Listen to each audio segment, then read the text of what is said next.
MS এক্সেলে কিভাবে salary sheet তৈরি করতে হয় আজ আমরা দেখে নেব এক্সেলের বিভিন্ন ফাংশন ব্যবহার করে।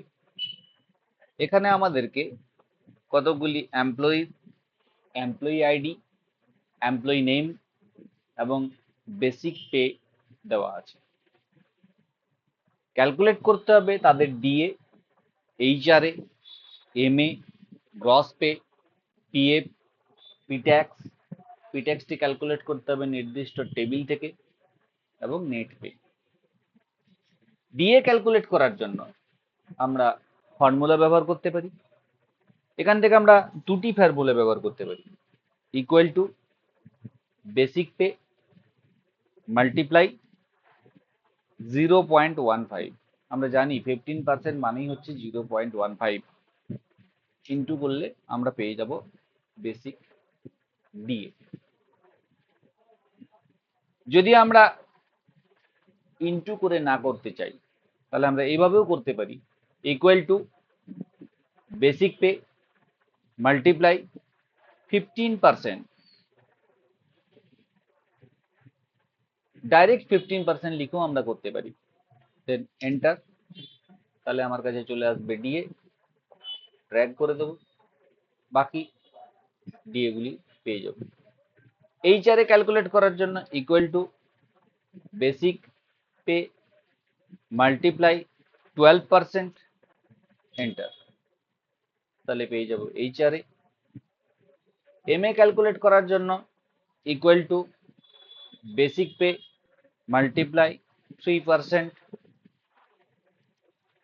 এন্টার। তাহলে আমার ক্যালকুলেট হয়ে যাবে এমএ।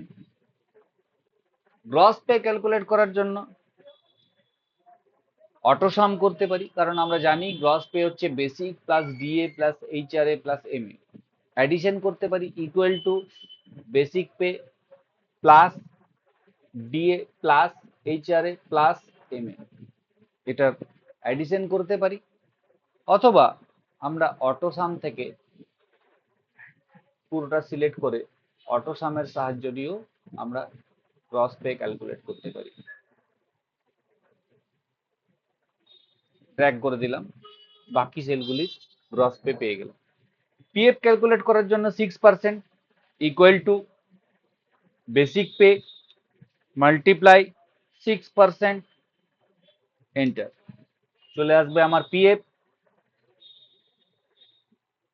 পিটেক্স ক্যালকুলেট করার জন্য আমরা লুকআপ ফাংশন ব্যবহার করতে পারি, ইকুয়াল টু লুকআপ ভ্যালু কার সাপেক্ষে পিটেক্স ক্যালকুলেট হবে, অবশ্যই গ্রস পে এর সাপেক্ষে।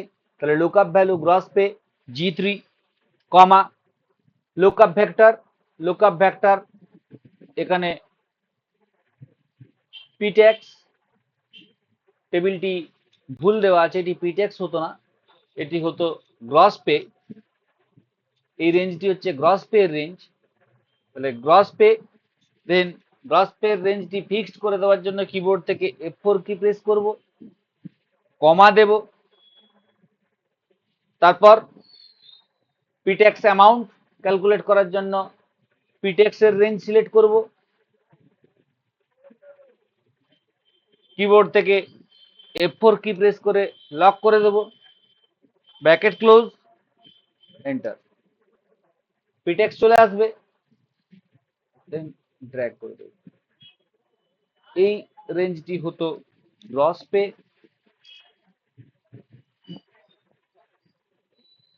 এটি হতো পিটেক্স।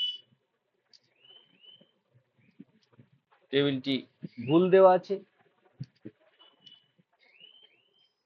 তাহলে স্বাভাবিকভাবে এই রেঞ্জ থেকে আমরা পিটেক্স ক্যালকুলেট করেছি, পিটেক্স অ্যামাউন্ট এসছে এটা। নেট পে ক্যালকুলেট করার জন্য ফর্মুলা দিতে পারি, equal to gross pay minus PF minus P tax. Enter key press করব, যেটা আসবে সেটা আমাদের নেট পে, দেন ড্র্যাগ করে দেব।